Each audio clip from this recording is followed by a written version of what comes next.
Hello everyone, in this video lecture, I'll be talking about some standards that we use, general standards that we adhere to when we report quantitative research, particularly in the form of a journal research article.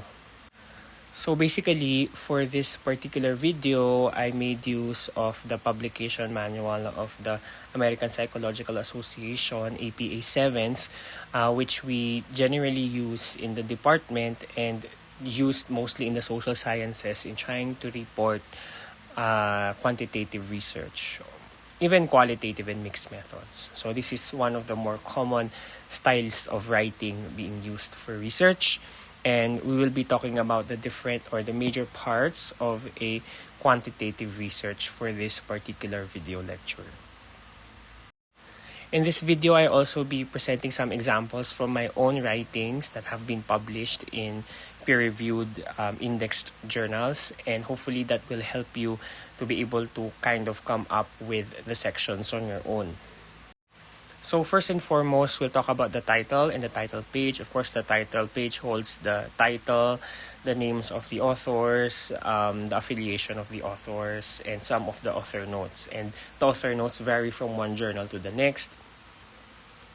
But of course, we will follow particularly the one that we used in the university and the department. But more important in this part of the discussion is how do we kind of talk about the titles, or what are some of the guidelines that we use in terms of writing the title. So basically the title should be able to identify the main variables of the study. Sometimes there are too many variables in the study that you can't say them all, so maybe you can kind of underscore the theoretical framework where you base the variables. But basically, for the projects that we've done, the variables can be articulated in the title, and then also there should already be an implicatory or probably a direct articulation of the type of the relationship that you're testing in that particular study. And then also you have to identify the populations that you have studied or that you have investigated on in that particular research. So here are the two types of, here are two of the titles of the research that I have published before. One is in Frontiers of Sociology, and for example, in the first title, you can see here the gender, digital profile, social media competence, and political participation in gender issues. So those are the variables in the study, and you can already kind of it's already implied that we're looking at the relationship of these three exploratory variables and their predictive relationship with political participation. And then, of course, I already articulated here the population at hand. So we have the young Filipino netizens because we fielded this survey in Facebook. And then, for example, in this case, we also have in the main title, we have the variables optimism, and then we set it as the predictor of COVID-19 information and behavioral fatigue. So these are the two outcome variables in the study among Filipino youth.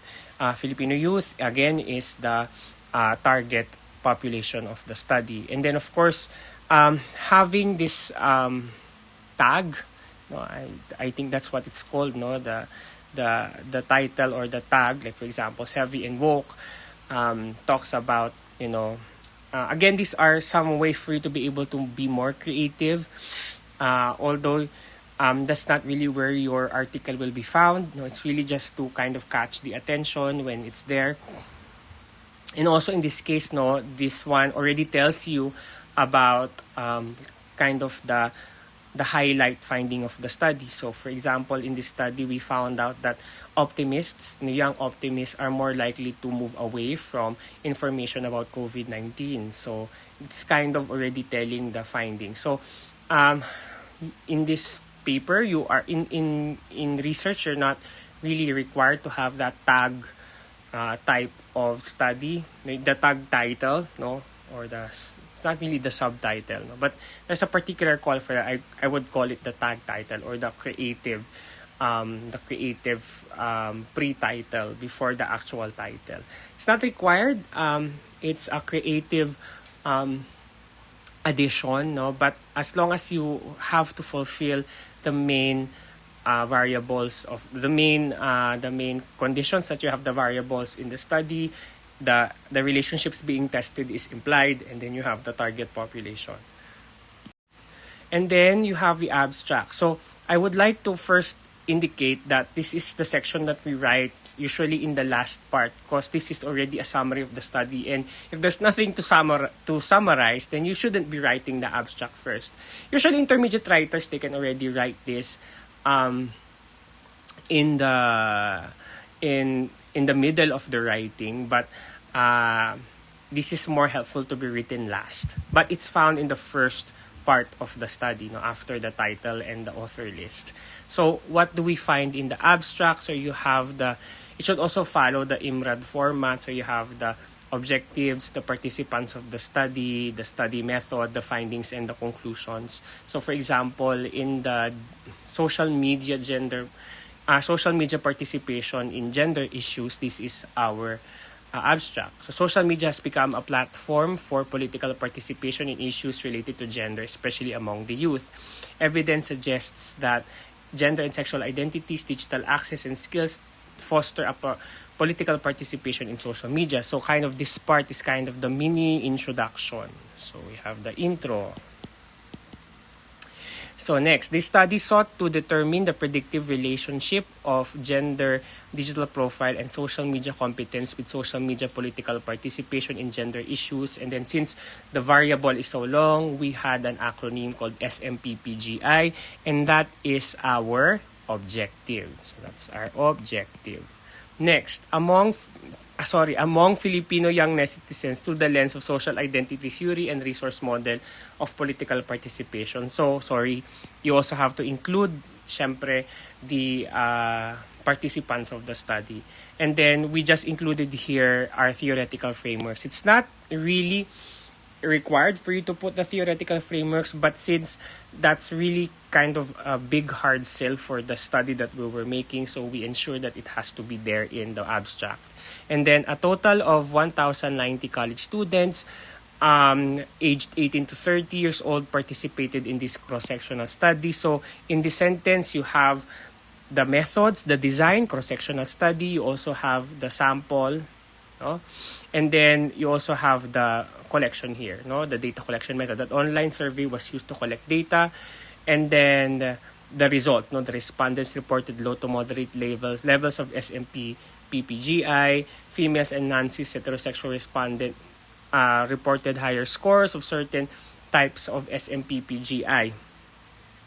And then that's our findings, no, for one of the for one of our hypotheses. And then respondents using more social media sites have higher levels of latent and counter engagement and MPPGI.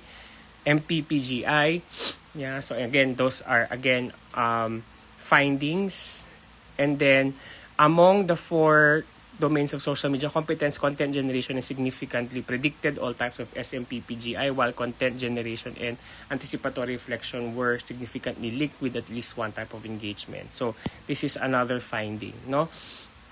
We just had a restriction in the number of words for the abstract, but we can still put a conclusion statement, and maybe you can also put like a recommendation statement if you like as well. And then you can also have at least 5 keywords. Basically, the keywords are the variables in your study. Basically, this is kind of how your readers will be able to find your study later. So we place here gender, political participation, because that's like what we were studying, social media, because like that's the context of the study, and then we just put social media competence because that's one of the predictor variables, and then youth activism because in general it talks about a specific aspect of youth activism. So again, the parts of a research article uses the IMRAD format, so introduction, methods, results, and discussion. So let's talk about the first major part, which is the introduction. So for the introduction, what we expect you to do is to be able to first frame the importance of the problem. So how do you do that? You can highlight the salience of the investigation to theory. So whether, of course, in the behavioral sciences, particularly in your case, no? Or in practice, or in policy. So I'll give you an example of how we can kind of articulate that. So this is the introduction to the SMPPGI study. So like other aspect and events in life in the contemporary world, social movements towards social justice have also found their way into cyberspace. With around 5 million people using the internet worldwide, the pervasiveness of social media has shaped citizens' political participation regarding contemporary issues. We suspect that social media participation would have increased during the time of COVID-19 when lockdowns and social distancing restrictions have shifted most social interactions online, causing an increased user growth rate in social media across the globe in 2020. So basically what we're saying here is that there are things that are happening in social media, and one of them is political participation, and this has been heightened because of COVID-19. And then we kind of also pull or synthesize some of the evidences on what is the importance of, looking at social media and political participation. So we've seen that social media use has a positive influence among the youth, no? The positive influence of social media on the ability to be able to participate in political issues, no? And then these are some of the studies that kind of evince that, especially among the youth, no? So in terms of focus and content of SMPP, which is social media political participation, studies have examined generalized forms of political participation, and also there were studies that were particular on election, particular on racism and gender inequality. Gender inequality was one of the things that we have focused on. And that brings us back to what I was discussing here also, is that there should also be, a good review or a synthesis of relevant scholarship and some historical antecedents of how kind of the scholarship for a particular field, especially the field that you're working on, has been shaped, by previous studies. And there is a duty for the researcher to be able to synthesize the review, the research on the review of the research. So you don't really have to do a full annotated bibliography of, describing each and every study, as you can see, in this in the way that this has been articulated. I didn't say what Dimitria and Bystrom said, Kim and Kang said. I didn't say those things, but I particularly said that this is kind of the theme of the research that they were doing. So I think that would be kind of difficult because or will be a little bit more challenging than the usual related literature that you're using or doing, because you are appreciating each literature singly and then at the end synthesizing. But in research article writing, you already have to report the previous literature that is already synthesized, and you already have a critical appreciation of the literature.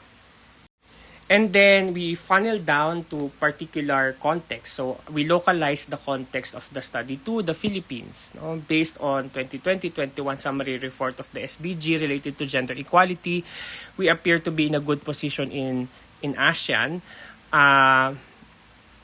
And then we are among the countries with the lower proportion of women involved in domestic violence, child marriage, and gender parity. But we kind of also situated it, because this was done during the time of the previous president, which of course there's objective data and objective evidence that the previous regime was had a lot of misogynistic posturing, chauvinist populism, and sexist remarks, particularly from the highest position in the land. The Philippines dropped from the 5th to the 16th in terms of global gender gap index during this time. So kind of this paragraph kind of tell us we need to study about political participation in gender issues, because we are in a particular context wherein gender issues are prevalent. And then we further articulated that in the next paragraph. Una, we kind of justified na, this is, we want to study about social media in the Philippines because in the Philippines is the social media capital of the world. And then we also articulate that it's important to study among the youth because most of these users are within the youth bracket. And then remember, as we make all of these arguments, we have to be citing the evidences because we didn't personally know, this, or we didn't really personally made the investigations to come up with the social media capital of the world and how many hours per day do we use social media, and that they're more in the youth bracket. So we have to indicate the evidences here. So it's really careful writing, and really really have to put in a lot of evidences when you make your arguments. When you are trying to argue that this is the study that you have to do, this study is important. So that's kind of what we do in the introduction. We articulate to the reader na, hey, this study is important, because this is what is happening at a global scale, this is happening at our local context. And then we are also articulating here some of the social media movements that have happened, like for example, yung hashtag babae ako, hashtag iha ako. And then we also articulated here that in terms of gender issues, particularly in terms of heteronormative issues and cis-normative issues, we also articulated here that the June Pride marches in 20 and 2021 were mainly in social media because of the pandemic. So in this particular paragraph, we were kind of articulating na, hey, this is very important to study in the Philippines because social media political participation is already happening, and it's important to kind of investigate how it happens because this is the gender issues in our country. And then this one is kind of an additional, practice. No? Why is this important for practice and policy? Because we have understood from previous studies that social media political participation can actually promote and be transformed to offline political participation. So the more you engage, so there's that critique that most of what we do social media, when we get our pitchforks on social media, it's just slacktivism. But there are evidences that show that when you engage politically online, you're more likely to also engage politically offline. And so and of course, in a development context, we know that is a good thing because when you are able to engage in political participation, that is a demonstration of human potential, and that's why we want that to happen. And so that's why we need to look at social media political participation, particularly in gender issues. So again, drawing back everything and kind of funneling down to the main objective of the study or the main aim of the study. Given the current status of gender and development in the Philippines, we assert the relevance of examining the factors influencing SMPPGI among the youth. And then, who are currently underrepresented in this area of study. So this is kind of a context gap. We're saying that there are a lot of political participation studies all over the world, but the Filipinos are usually underrepresented in this area, particularly in readily available publications. We appeal to the perspectives of social identity theory and resource model in identifying the possible factors that influence SMPPGI. So these were our theoretical frameworks in this study. This present study aims to test the predictive relationship of gender, digital profile, and social media competence with social media political participation in gender issues among young netizens. So as you see here, introduction, related literature, and statement of the objective or the problem is already articulated. You can choose not to have the research questions anymore. But if you feel like you want that it's going to be helpful for you to be to articulate a specific section on statement of the problem, that's nice, no? But again, research article writing is really on conciseness, succinctness. So if you can express them like in one line, all of the hypotheses found in one line or two sentences, that's already good. Also very important is, of course, when you articulate in quantitative research, no, study hypothesis and study objectives and hypothesis, you go hand in hand, they go parallel. And so sometimes for quantitative research, according to APA, it's important for you to really articulate the hypothesis, but it's not just you are just saying the hypothesis out of thin air. It has to be supported by theory. It has to be supported by empirical evidences, no? And so that's the reason why in our very first activity, when you identify relationships between the antecedents and the main variable with the outcome variables, is that they have to be theoretically supported. There has to be empirical support for your findings, no, for your hypothesis, And so, in this study, we had two theoretical supports, no. So, and we had to show how we developed those, no, how those hypotheses were developed from theory to empirical support, and then articulating the hypothesis. So, by the way, first, what we did here in this particular section, and I will give you a link to this study. In this particular section, we explained what social media political participation means. Like what is its conceptual definition and operational definition, and also kind of like laying down what are the components or the domains of social media political participation. So we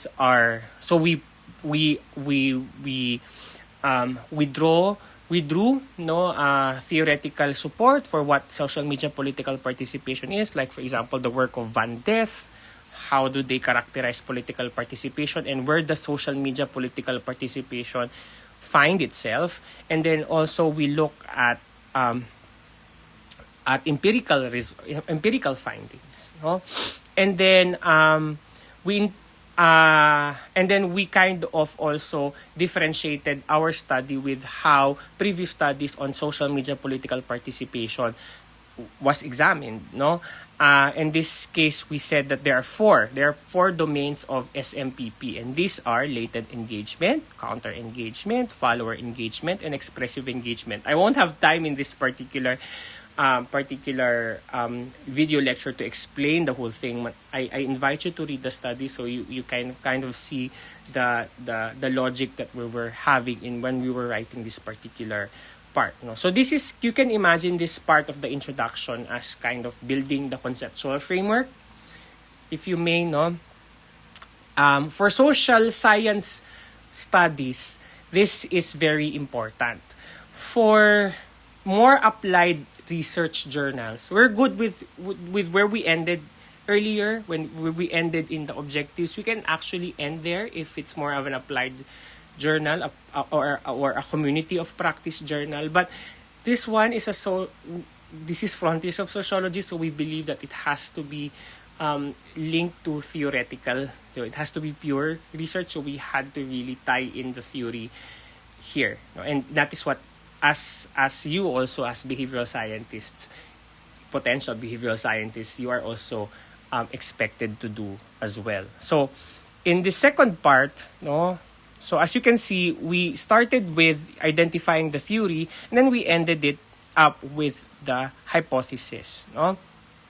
So for your so we kind of, here in the first part, we defined what social identity theory is, and then we kind of operationalized what social identities did we measure as predictors of SMPP, GI particularly, and we identified that the major social identities that we wanted to look at are gender, whether they're male or female, and also their sexual orientation and gender identity, whether they are cis heterosexual, non-disclosed, or they identify within the LGBTQ plus spectrum.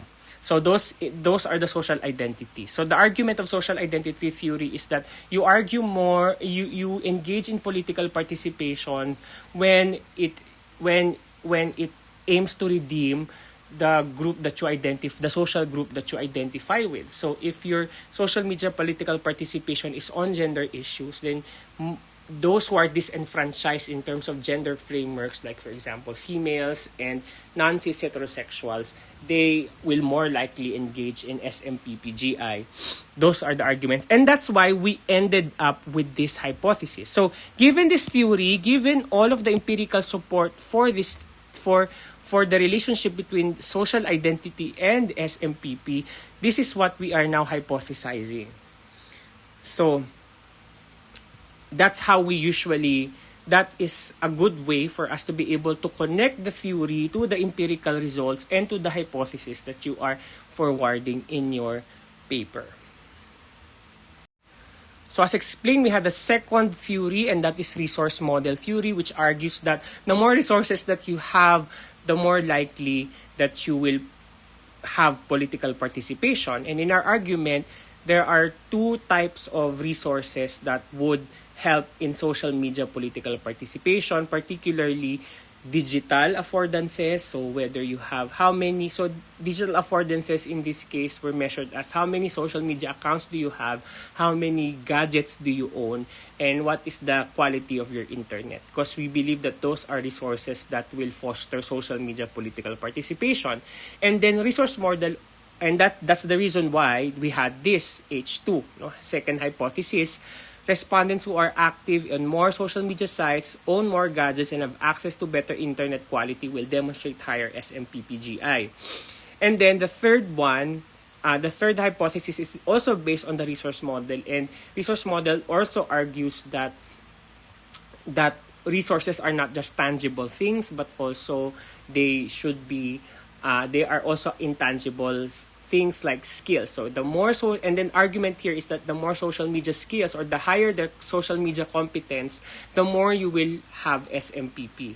No, the more you will have social media political participation in gender issues, and that's why we ended it with these three. You will also notice that when you present your hypothesis this way, no, parang, so if you now see kind of how we presented it, no, this is kind of the conceptual framework meets statement of the problem, meets operational definition, meets review of related literature, meets the hypothesis development. And you notice that the hypothesis is directional and alternative. No, this is our research hypothesis. These are not null hypothesis. Why do we have directional hypothesis? Because the empirical data or the empirical support is pointing us to this direction.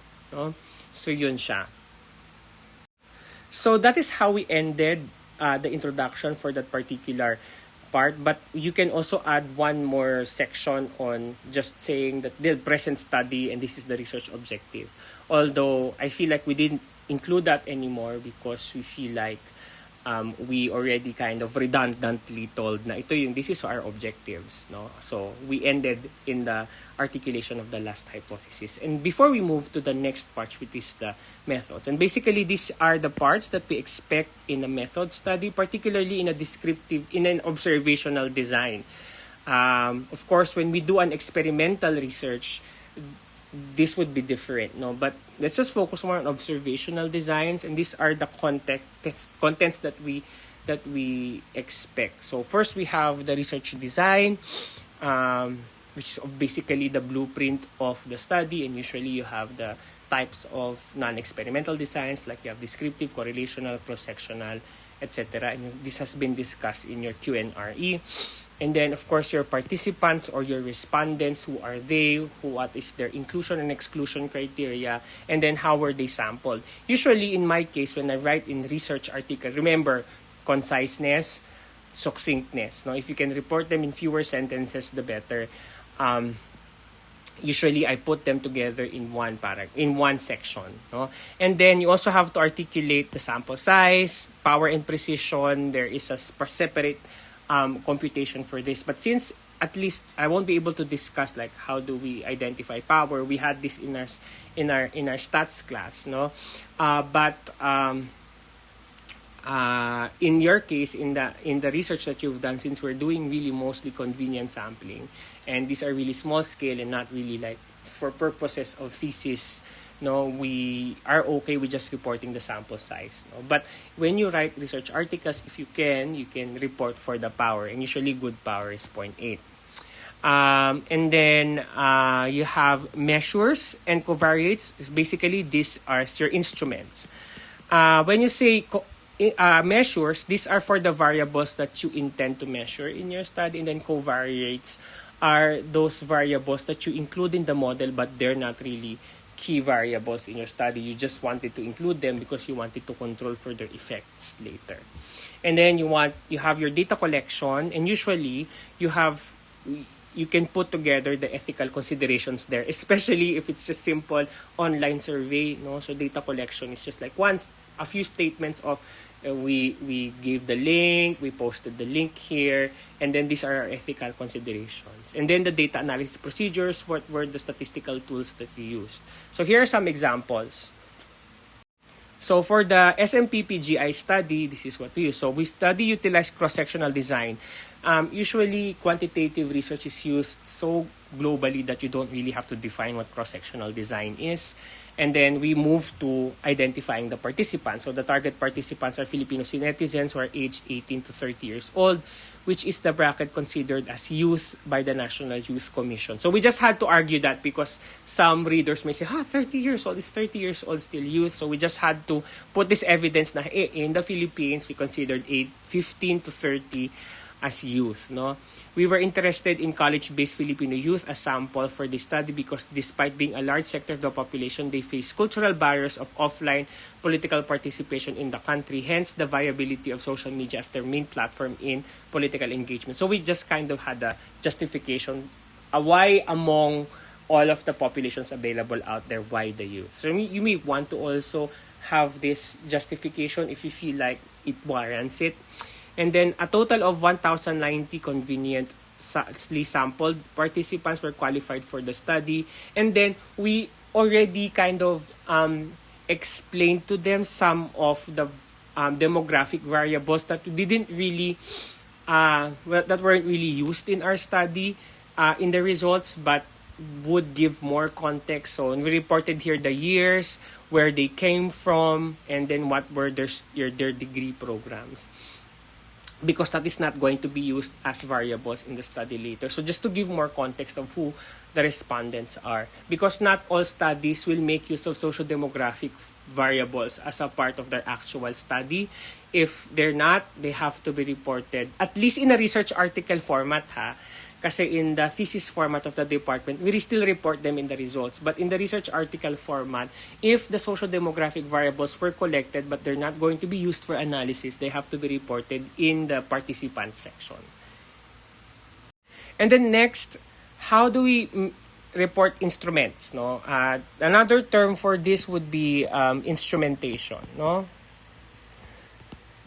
and then so we had a paragraph that just kind of tells us this is what we are going to be measuring, no? And so these are the three blocks. The first block is on gender, because this was the main. So we measured whether they were sex assigned at birth, male or female, and then we had whether they're SOGI, whether they were they had true, no? So they were cis heterosexual. We also had LGBTQ+, and we also had prefer not to disclose. So we had three, no?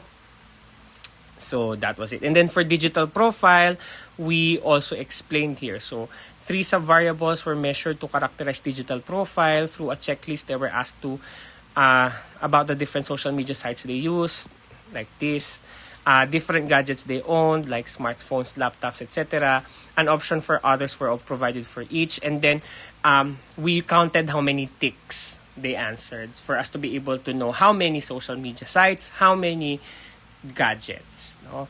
And then for the internet, we used 1 to 7 Likert scale. We treated it as a continuous variable, and so we had 1 to 7, no?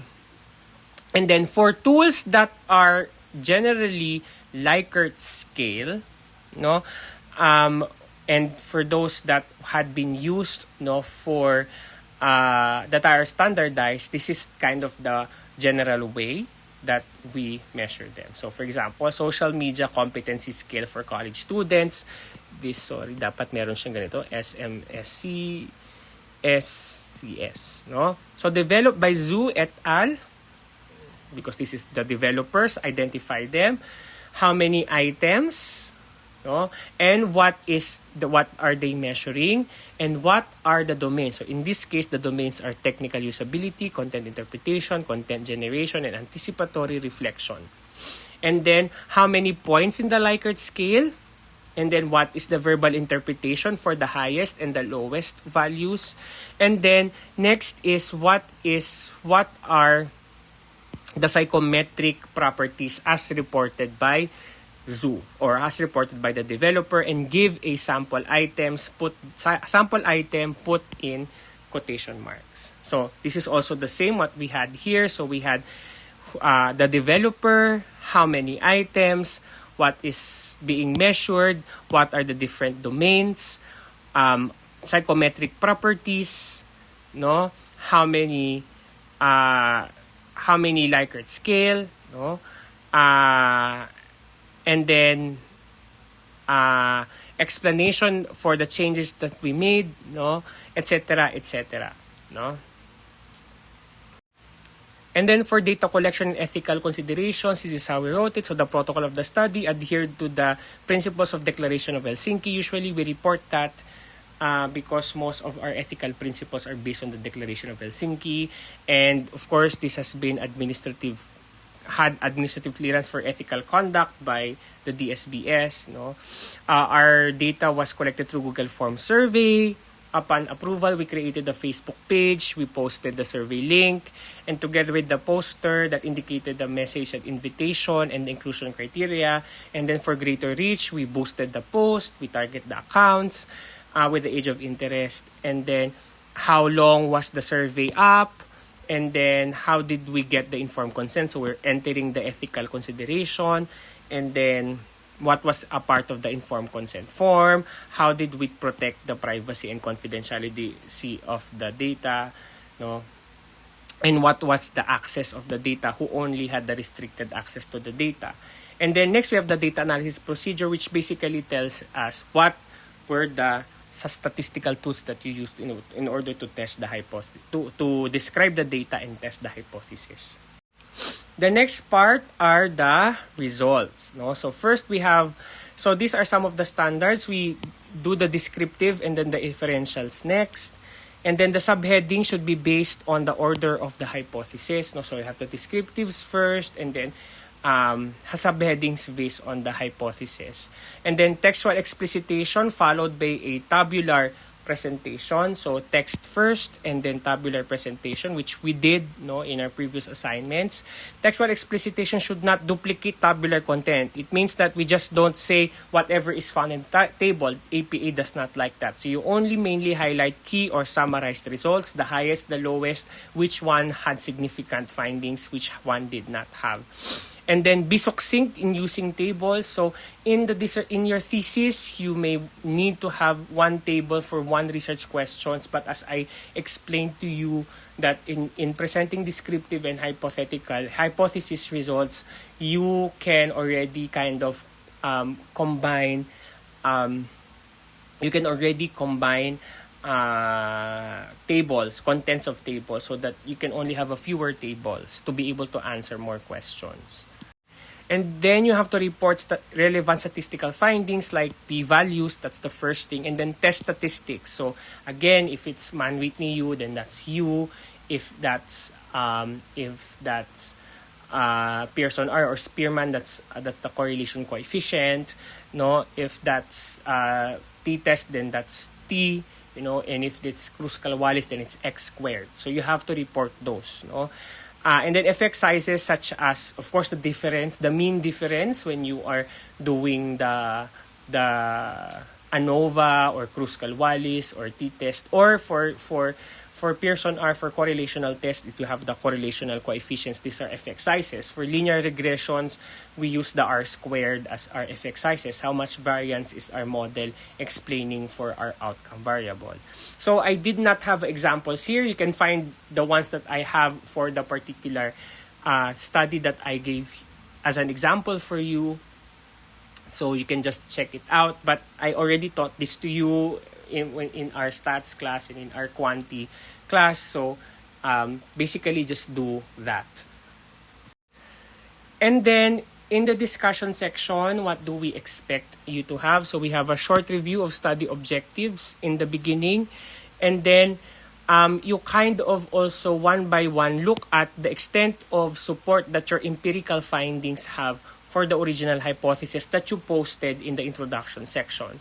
So provide a statement of support or non-support for all hypotheses, whether that's primary or secondary. When I say primary, for example, in the example of, let's say, stress as a general variable, and then you have subjective well-being, you have physicals, for example, no?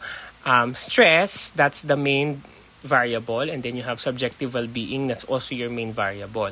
So your primary hypothesis is that, no? That is it, two general variables. But for example, subjective well-being has three components. You have your physical, you have your psychological well-being, and then you have relationships. The relationship between stress and for each domain, these are secondary hypotheses. So sometimes your primary hypothesis is not supported, but some aspects might be supported by the data that you have. No? So if the primary is not met, you move to the secondary hypothesis and see whether or not they were supported there, and then highlight the secondary hypotheses that were supported. And then you have to compare it with prior research. Some of the prior research you might have already indicated in your introduction, so you just revisit them in the discussion. And then you interpret and analyze the findings. So basically, what does interpretation mean? So if variable is A is high, will variable B will be high also or be lower? And what does that mean? And then discuss the limitations of the study. So in the thesis format, methodological limitations is found in the chapter 2 or in the method section. In this case, we place it at the latter part of the discussion, kind of a caveat na, yeah, these are our findings, these are our interpretation and appreciation of the findings, but caveat, these are some of the pitfalls of our research. What are the potential sources of methodological biases? So we also admit that. I'll give examples later. And then some would already end with limitations, but for example, me, I usually have another section saying that, like, conclusion. So in a nutshell, what is the story of my study? What new knowledge is my study saying, or what particular areas of the hypothesis am I supporting? Is my empirical data supporting? And how can I generalize that? Because it's a funnel, no? So you start with general hypothesis, and then you localize it to your particular respondents, and then you appreciate it in the discussion, and then you generalize it again to general theoretical assumptions or theoretical propositions. And then what are the implications of your study, and maybe you can articulate what future research can be done. The future research can be extensions of the conclusions, or things that can address the limitations in your study. And then probably programs, what programs can be done in relation to your study, and then policy. So in interpreting the findings, focus mainly on, so if you didn't have primary hypothesis support, you look at sub-hypotheses or domains that had significant findings. You have to have more passionate discussions on things that are significant rather than those that are not significant. My suggestion is, if there are areas that are significant, you can already do away with discussing the non-significant ones. It is only when the full hypothesis is not supported by any domain, that's the time you kind of ruminate on, why is it not significant? But if there are already small areas within the larger hypothesis that is supported, then maybe you can already articulate that. Review, confirm, or negate theoretical assumptions. When we say review or confirm, then this is what, let's say, the theory of stress says. My finding supports the theory of stress. So that's confirming. When we say negate, for example, in our case, the general assumption is that when, in the other study that I was giving you, like the relationship of optimism, and COVID-19 fatigue, we saw that for informational fatigue, the higher the optimism, the lower as the higher the optimism, the higher the fatigue for COVID-19 information. Meaning, yung mga optimistic, they're more likely to move away from COVID-19 information. And that's not theoretically aligned, meaning that is not what we expected. So we kind of negate that. But when our theoretical assumptions are not met, then it will require us to have a more passionate explanation. Why did it happen? Why weren't our expectations not met? And this expectation is not only, it's not significant. No, maybe you were expecting a positive relationship, but in your findings, it was a negative relationship. And I guess some of you in your findings had uncanny and weird results na we were expecting a positive relationship between A and B. Why is it negative? So you will offer theoretical counter-argument. So what could be another theory that could explain the uncanny findings? Just in case you have those. So usually the luckiest would be, these are my theories, these are my empirical support, this is my hypothesis, and then I get the data, and then I test the statistics, and then they come up based on how I expected them to come up, based on the theories and the hypothesis that I made. Now, that's like a clear-cut research that you have to do, and the discussions would be faster, the discussions would be merrier at the end. But if you were able to find, I had only a few hypotheses that were supported. So it will need an extra effort for you to explain if the primary hypotheses were not like generally supported, etc. No,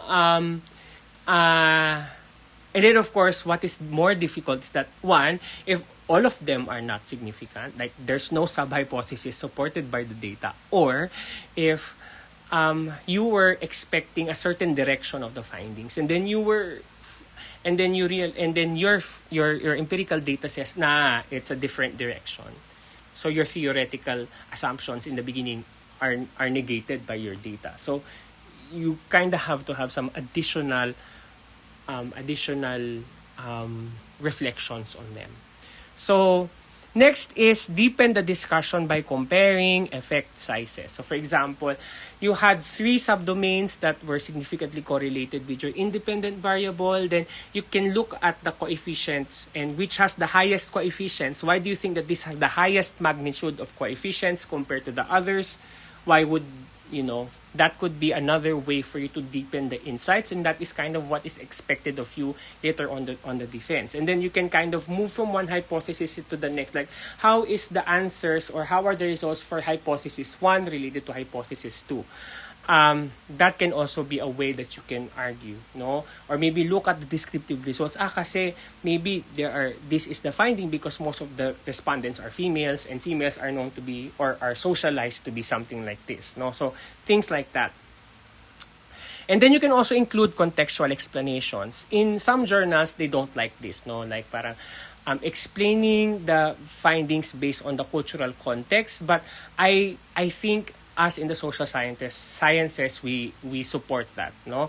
I remember submitting in a medical journal, and then I was putting some, contextual explanations on the findings, and they said, no, just focus on research results and how it's aligned to future other research studies, and I had to take them out. And some when I pass in a social science journal, they would say, this is what we like. This is the strength of your study. You were able to connect it with your cultural backgrounds, etc. And so for our department, I feel like you can include that. Like, how does being the Filipino or being students influence the findings, or how does that explain the findings? I would appreciate that. But again, if you make arguments, that this is a possible explanation for the findings, you have to cite your sources. Always explain your sources or cite your sources. Now, if the primary hypothesis is not supported by the data, then you report contradictions with prior literature, because at the end of the day, you hypothesize them because you have theoretical and empirical support. So now you're in your particular empirical data, in the case that you selected, whoever your target participants are, it did not come up as significant. So why? So these are contradictions to prior literature, and maybe you can offer explanation. But I think for me, more importantly, is admit to possible methodological limitations. Like you had small sample size, or the representation is not good, or because I feel like as I said, if you have a smaller sample size, there is a tendency for type 2 error. and you can have more false negatives, and you have to kind of include that in the contexts as well. So this is an example of the first part, no? So like I said, remind them after the results what were you doing nga pala. So our present study sought to determine, always refer to your study as the present study or the current study, or just say our study. By the way, first person is what we use for APA, ha? So refer to yourselves as we. Okay? So our present study sought to determine the predictive relationship between gender profile and social media presence, no? And SPP GAI among Filipino young citizens. And then we reminded them about how our particular study is contributing to scholarship. So we are this is how we are contributing to the literature, and kind of also flex, no, how is it different or how novel is your study. So we are arguing that this is the first large-scale study that was able to draw in these variables together. So kind of a little bit flex if it's, if you can flex. And then I already indicated here the important important. So you only, if you have to analyze or interpret the descriptive results, you only analyze the main variables, no, or the main variable or the outcome variable or the main variable in our design in the department.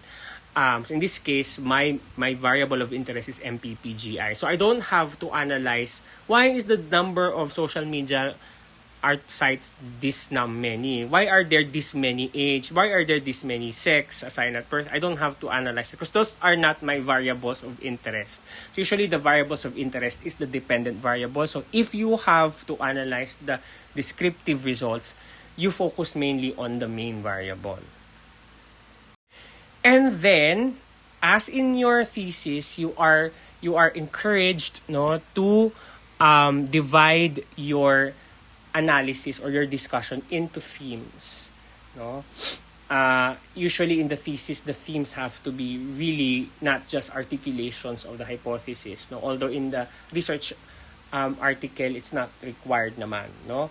But it would help, no. So for example, we say here, no? So our findings suggest that females demonstrate higher latent and follower engagement in SMPPGI, which confirms previous research that women politically engage in gender issues to enact their gender identity, and then cite studies that support that.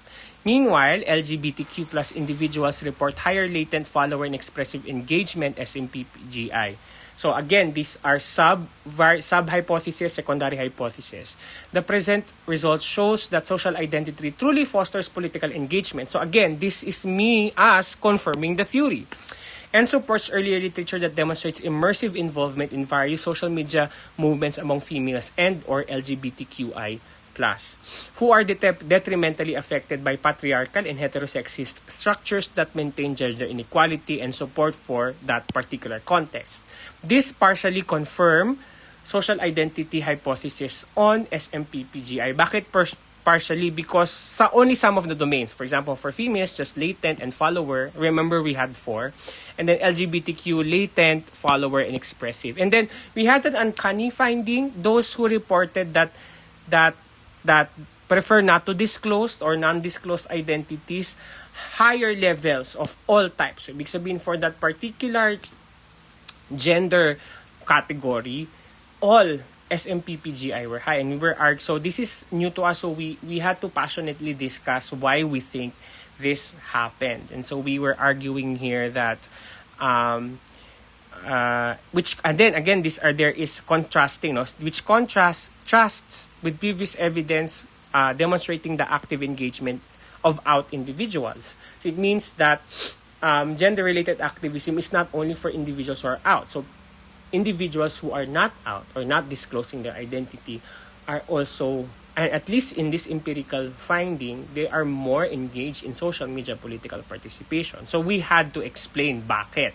No, so this finding highlights the nuances of how social identity is enacted in political participation, which may not necessarily involve publicizing one's identity.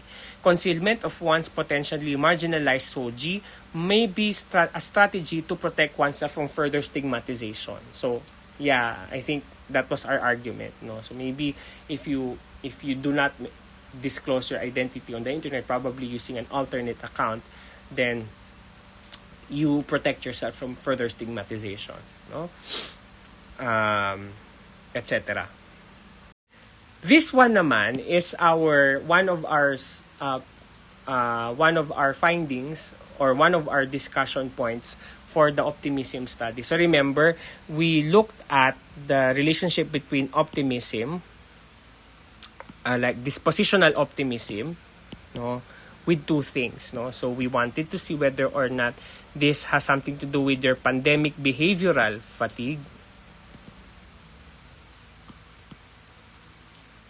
no, and then we also had your pandemic informational fatigue. So our findings show that behavioral fatigue had a negative relationship with optimism, meaning the higher the optimism, the lesser the behavioral fatigue. Behavioral fatigue means that students who are optimistic are more likely to still to not be tired of engaging in protective behavior against COVID-19. So the more optimist you are, the more you engage in protective behaviors. But optimism, to our surprise, was positively correlated with informational fatigue. And this is we argue here that and what that means is that optimists are more likely to move away, or to not listen to, or to not expose themselves to information about COVID-19. And so that is very uncanny. So let's say our current research suggests that optimists manifest higher levels of COVID-19 information fatigue. No, our findings are in the same vein as previous empirical studies that showed optimism as a facilitator of health information avoidance, and then we cited them. Specifically in the context of COVID-19, a recent study suggests that optimistic bias decreases information-seeking intentions through the pathway of decreased risk perception. We suspect that so it means that when you're more optimistic, you feel like you have lesser risk to get COVID-19, and so you don't get any more information fatigue. You don't want to get more information. So we suspect that this pathway could similarly explain the positive influence of optimism on information fatigue in a young and relatively low COVID-19 risk sample. So we're explaining that maybe one reason why they feel like they have low risk is because they're young, and during this time they were noted to be low risk for COVID-19, which may perceive themselves as less highly to contract virus. Hence, the motivation to be exposed to COVID-19 information. And then, ito yung sinasabi, this is what I was telling, that you can kind of put some cultural context. For example, Filipinos value highly optimism, and previous studies have demonstrated how they emanate this trait despite the adversities caused by the pandemic. Howell explained that people, especially optimists, tend to avoid health information to maintain their positive aspect. So, because optimistic disposition may give you positive emotion, so you want to protect your optimism at all costs. And so that could mean staying away from bad information about COVID-19. And of course, the way that COVID-19 has been presented to us, is very much negative and very fear-mongering. So that was our explanation. And, some of you may need to have these passionate explanations in your discussions, when you create, your, when you do your discussion section. And then this section is on the strengths and limitations of the studies. You can put strengths and limitations, or just limitations. So one, you can flex here the strengths. So for example, we're saying we have a large sample size, because 1,000 ang sample size namin dito. So we were proud of that, But that was not the only thing that we identified the strength. So we identified all potential sources of bias, So however, it must be cautiously noted that ours is a convenient sample. So as we know, convenient sample, not very representative. And that Visayas and Mindanao Island groups were not adequately represented. Only a very few sector of the participants. And then we had a cross-sectional design, which again is not able to control for changes across time, and that therefore decreases the generalizability of the results. So you have to admit these things so that the reader can kind of put your findings into context and see whether that is something that is useful for them or something that they can completely take or they have to replicate, not to be true. And then the models that we tested had modest explanatory power. Usually, a good explanatory power is around 10%. So, yeah, we had 7%. So, that's pretty modest, I would say. Future studies, and after admitting to the limitation, you have to kind of explain why. What future researchers can do, to be able to improve the limitations of your study. So, for example, they can replicate the study on a randomized representative sample and include other explanatory variables based on other perspectives of political participation. And then a little bit of flexing at the end, maybe. But despite our limitations, we believe that it is able to stimulate further investigation. But you're not required to write this flexing. You can end with just explain the limitations and how future researchers can address the limitations. And this is the conclusions part for the SMPPGI study. So our study highlights the current state of social media political participation in the context of gender issues among the Filipino youth, which we noted to be low to moderate. So again, just generally saying what we found, what the new things that we found. Youth who are members of gender disadvantaged categories such as females and LGBTQ+ demonstrate higher engagement in certain types of SMPPGI. So again, broad strokes, because we're already in the conclusion. Remember that this is a kind of, imagine an hourglass. So in your introduction, you go to the general, and then as you go to the objectives and explain the context, you funnel to the local. And then in your results, you have local results, and then in the discussion, you kind of connect them with larger context. And then the conclusions, you now have broad. But the broad articulations must be based on the findings. So I can only say that youth who are members of gender disadvantaged categories demonstrate higher engagement in certain types of SMPPGI because that is my finding. And then I can make articulation like truly the personalized political and those who are affected by gender-based categories. Concerns are more likely to involve in movements related to them, just to really re-anchor ourselves to the theory. We also highlight the nuanced nature of social identity in the context of political participation, wherein privatizing and concealing one's gender and or sexual identity can potentially promote higher political. So this is for those who have non-disclosed SOGI. And then I already placed here possible implications for this or recommendations. So you can also do that for your particular studies. So there's another paragraph here for the digital, for the resource model, But I just placed it here so that you can have a sample, on how to articulate conclusions. For the optimistic, for the optimism study, our study offers empirical evidence regarding the two-pronged nature of optimism's role in influencing pandemic fatigue in the youth. So now we use the word two-pronged nature because, again, optimism has two effects on overall pandemic fatigue. So optimism can enhance information fatigue and decreased behavioral fatigue. Specifically, older male working optimists, because we also looked at age and sex and working status as part of our covariates, are more likely to disengage from COVID-19 information, and younger female optimists are less likely to be demotivated to engage in COVID-19 protective behavior. So now, this is now what we are offering you in the literature, particularly in the studies of optimism and health information and health behaviors and information. And then we have the terminal sections, you have the references. Remember to follow the APA7 format, There are many resources on how to follow APA7 format. There are also ways for you to automate this. There are many possibilities online. And then you have the acknowledgement. You have to thank whoever you need to thank. Usually this is just a few sentences. And then there are, for research articles in journals, you have to have certain declarations like conflict of interest. So is, for example, the authors declare that the research was conducted in the absence of commercial or financial relationships. Because particularly for studies that are in natural sciences or physical sciences that has, you know, financial or commercial utility, they can be paid by pharmaceuticals or, you know, private companies, and they have to declare this so that the researcher knows if there are like possibilities for undue influence in the way the results are interpreted.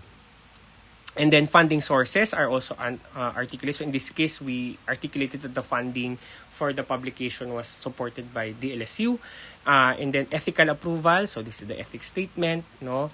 And then we have the author contributions. No? What did the particular researchers do? No? So I want you to also kind of articulate this in your final paper. So in this video lecture, I gave you kind of a run through and some examples of how you can do a research article format for your quantitative research. I know that this is really a quick discussion, and some of them may not be fully clear to you, especially if you haven't really written your own research articles before.